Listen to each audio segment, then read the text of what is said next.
Students, welcome back to S Goyal mathematics. Students, हमारी book चल रही है एडवांस कॉम्प्लेक्स एनालिसिस। चैप्टर है हमारे पास सिंगुलरिटीज। ठीक है, ये मैं एमजीएससी एमएससी मैथमेटिक्स प्रीवियस या कोई भी आपकी एमएससी मैथमेटिक्स की क्लासेस है तो ये लेक्चर आपके लिए इंपॉर्टेंट है। ठीक है, एग्जाम्पल नंबर 10 कर रहे हैं। तो सबसे पहले ये एग्जाम्पल हमारा है इंपॉर्टेंट और 2014 में आया हुआ है। जैसे ही भी कोई भी क्वेश्चन हमारे प्रीवियस ईयर्स में आया हुआ है वो क्वेश्चन हो जाता है हमारे पास इंपॉर्टेंट। ठीक है, तो क्वेश्चन का स्टेटमेंट देखिए। सो स्टूडेंट्स, एग्जांपल का स्टेटमेंट देखिए। Discuss the nature of singular point of the following function. Okay, तो हमें फंक्शन दिया गया है sine h z upon z to the power 4। Nature of the singular point यानी कि ये पोल है या हमारे पास असेंशियल सिंगुलरिटी है या ये हमारे पास क्या रिमूवल सिंगुलरिटी है या ये हमारे पास जो भी है पता कीजिए। देखिए स्टूडेंट्स, ये है हमारे पास फंक्शन, तो इसको हम इस प्रकार लिख सकते हैं function of z is equal to sine h z upon z to the power 4। लिख सकते हैं? अरे वाह, बिल्कुल लिख सकते हैं। क्या करेंगे बताओ? यहां से मैं 1 upon z to the power 4 को बाहर ले रही हूं और साइन एच जेड को मैं ओपन कर रही हूं। तो फॉर्मूला याद है? अरे बिल्कुल नहीं मैडम जी, बता दीजिए। z plus z cube upon factorial 3 plus z to the power 5 upon factorial 5 plus z to the power, ठीक है, ये z to the power 7 upon factorial 7 plus and so on. आपकी इस प्रकार टर्म चलती जाएगी। अब क्या करें मैडम जी? अब भाई साहब जी क्या करेंगे? ये 1 upon z to the power 4 को यहां पर अंदर भेज देंगे। जैसे ही हम जेड टू द पावर 4 को अंदर भेजेंगे, अब ये छोटे बच्चों वाला स्टेप है। मैं ये नहीं बताने वाली कि ये एक जेड से यहाँ पर एक जेड कट जाएगा और बचेगा नीचे यहाँ पर 1 अपॉन जेड क्यूब। ठीक है, इतना कौन बताता है? फिर मैं यहाँ पर ऐसे थोड़ी बोलूंगी ये जेड क्यूब से यहाँ पर जेड क्यूब कट जाएगा, एक यहाँ पर नीचे हमारे पास जेड बच जाएगा ना। ठीक है, मल्टीप्लाई में 1 अपॉन फैक्टोरियल 3। अब यहाँ पर देखिए z to the power 4 multiply में जेड। ठीक है, तो यहाँ पर जेड टू द पावर 4 से z to the power 4 cut जाएगा, ऊपर बचेगा जेड। अरे मैडम जी, सारा तो बता दिया, तो इस बात पे एक लाइक तो बनता है ना। यहाँ से हमारे पास बचेगा क्या?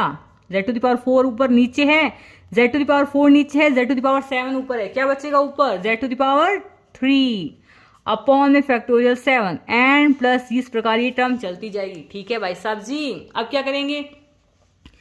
तो यहां पर देखिए स्टूडेंट्स, आपको याद होनी चाहिए लॉरेंट एक्सपेंशन की सीरीज, और ये मैंने आपको काफी बार बता दिया है। अब मैं वापस आपको नहीं बताऊंगी। ठीक है, पिछले लेक्चर में जाकर देख लीजिएगा, आई बटन में या कॉम्प्लेक्स एनालिसिस की प्लेलिस्ट में जाकर देख लीजिएगा। ठीक है, तो स्टूडेंट्स, जो हमारे पास लॉरेंट एक्सपेंशन की सीरीज होती है उसका जो प्रिंसिपल पार्ट होता है, ठीक है, उसमें हमारे पास z माइनस a की पावर क्या होती है? n होती है। यानी कि उसमें यहाँ पर a कुछ भी हो सकता है, 0 हो सकता है, 1 हो सकता है, 2 हो सकता है एंड सो ऑन, जो भी हो वो हो सकता है। ठीक है, यहाँ पर हमारे पास क्या होता है? z माइनस a की पावर हमारे पास क्या होती है? नेगेटिव में आती है। तो हमारे पास लॉरेंट एक्सपेंशन के प्रिंसिपल पार्ट में यहाँ पर पावर्स नेगेटिव में आती है। ठीक है, तो यहाँ पर देखिए स्टूडेंट्स, यदि मैं यहाँ पर जेड क्यूब को ऊपर भेजूं, ये जो नीचे जेड क्यूब है इसको मैं ऊपर भेजूं, तो चलिए ऊपर भेज ही देते हैं इसको। ठीक है, आपके लिए तो ये हो जाएगा, देखिए z to the power -3 plus ये z to the power -1 upon factorial 3 plus z upon factorial 5 plus z to the power 3 upon factorial 7 plus and so on. इस प्रकार आपकी टर्म चलती जाएगी। तो यहां पर हमें 2 टर्म मिल रही है नेगेटिव पावर्स ऑफ z। कितनी मिल रही है?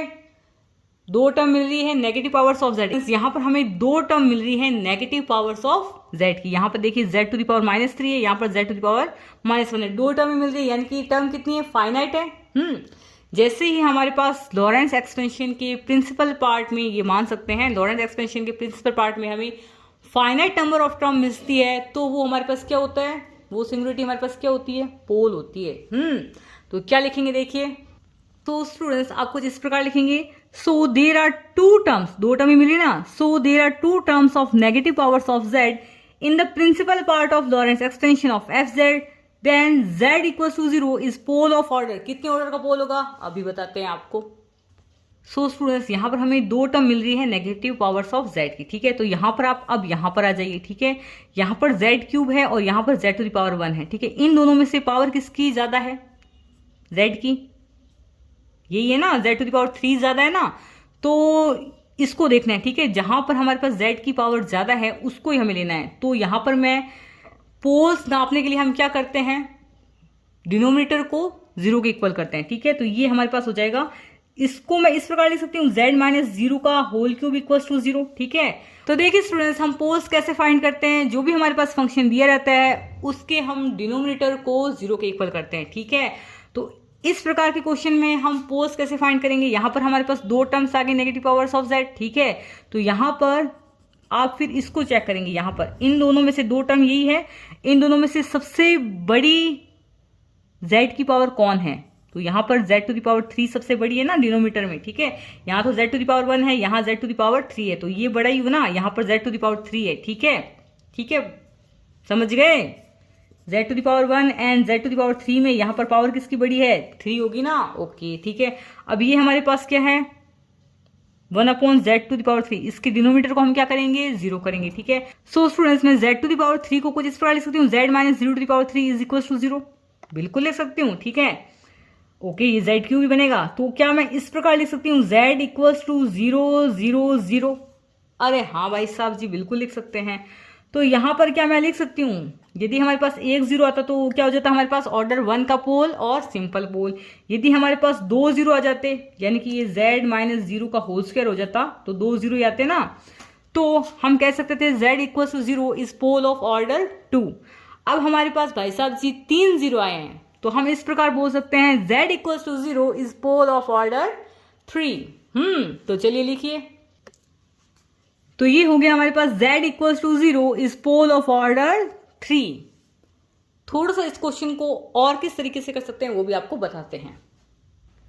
तो देखिए स्टूडेंट्स, पोल की एक और डेफिनेशन होती है, if there exist a positive integer m such that limit z tends to a z minus a to the power m fz is equals to lambda, then the point z equals to a is called the pole of order m। ठीक है, तो यहां पर हमें पता चल गया है कि ये ऑर्डर 3 का पोल है। ठीक है, तो इसको भाई साहब चेक भी तो कर सकते हैं, कैसे करेंगे। तो यहां पर ये m क्या होता है, z equals to a is pole of order m। यदि यहाँ पर m होता है तो यहाँ पर ऑर्डर हमारे पास पोल का 3 है, तो यहाँ पर z माइनस a यहाँ पर हमारे पास भाई साहब जी 0 है, और ये लैम्डा मतलब कोई फाइनाइट वैल्यू। ठीक है, लैम्डा मतलब क्या है हमारे पास भाई साहब, फाइनाइट वैल्यू। ठीक है, भूलना नहीं है। ठीक है, यहाँ पर स्टूडेंट्स लैम्डा क्या है हमारे पास, फाइनाइट वैल्यू है। तो चलिए चेक कर लेते हैं, तो ये हो जाएगा हमारे पास limit z tends to 0 z minus 0 to the power 3 fz भाई साहब जी हमारे पास क्या था, sine hz upon z to the power 4, और उसकी वैल्यू हमारे पास क्या आ रही थी, देखिए स्टूडेंट, जब हमने sine hz upon z to the power 4 को सॉल्व किया था तो हमारे पास कुछ ये वाली वैल्यू आ रही थी, तो ये वैल्यू वापस यहाँ पर उठा के यहाँ पर कॉपी करके यहाँ पर पेस्ट कर देते हैं। तो ये हो रहा है हमारे पास 1 upon z cube plus 1 upon z multiply में factorial 3 plus z upon factorial 5 plus z cube upon में फैक्टोरियल 7 एंड प्लस ये सोक ऑन करके ये टर्म आपकी चलती जाएगी।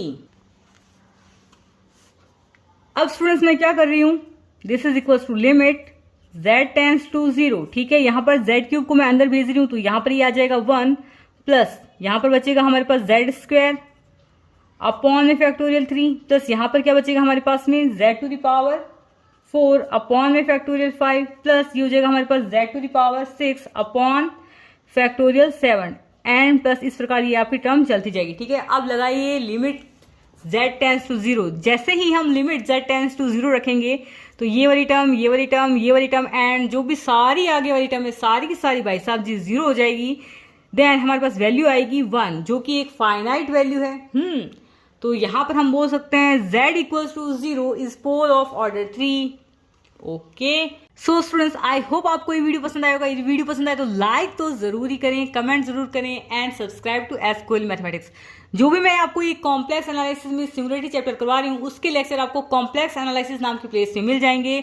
यहाँ पर सिंगुलरिटी में लेक्चर 1, लेक्चर 2, लेक्चर 3, लेक्चर 4 इस प्रकार से वो लेक्चर आपको मिल जाएंगे। ठीक है, और आपका कोई नया सजेशन हो मेरे चैनल के लिए, आपको नेक्स्ट किस टॉपिक की वीडियो चाहिए, वो सारे आप कमेंट बॉक्स में बताएंगे, तभी मुझे पता चलेगा। क्योंकि कभी कभी स्टूडेंट्स बिना बताए पता नहीं चलता है, तो बताना ज़रूरी पड़ता है मैडम को कि मैडम जी हमें ये वाला टॉपिक चाहिए। तो यदि मैडम को वो टॉपिक आता होगा, नोट दिस पॉइंट, यदि मैडम को आता होगा, कोई नोट्स अवेलेबल होंगे तो हम आपको अवेलेबल करवा देंगे। So thank you.